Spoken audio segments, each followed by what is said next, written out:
Hello, আসসালামু আলাইকুম। আমরা আজকে আসছি যে আমাদের মসজিদের ট্যাঙ্কি আছে ওইটা পরিষ্কার করব। সাথে আছে স্বপন দাদা। আসসালামু আলাইকুম।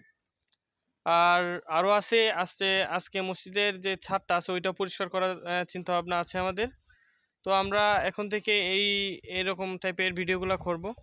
বিভিন্ন মসজিদে যাব, বিভিন্ন মসজিদের যে কাজগুলো আছে ওই কাজগুলো আমরা করব। আপনারা সবাই পাশে থাকবেন, সাপোর্ট করবেন এবং মসজিদের পাশাপাশি আরও যে ভালো ভালো কাজগুলো আছে ওইগুলো কিন্তু আমরা করার চেষ্টা করব। সো চেষ্টাটা আমরা করব আর সাপোর্টটা আপনাদেরকে করতে হবে। সো আপনারা সাপোর্ট করবেন, তাহলেই কিন্তু আমরা এগোতে পারবো। তো আজকে যে ট্যাঙ্কিটা আছে ওইটা একবার ভালো করে পরিষ্কার করব। তারপর ছাদ আছে, এই যে ছাদটা আছে ওইটা পরিষ্কার করব। আচ্ছা, আপনারা পাশে থাকবেন এবং আরও লং ভিডিও করব, ভিডিওটা আপনাদেরকে দেখাবো।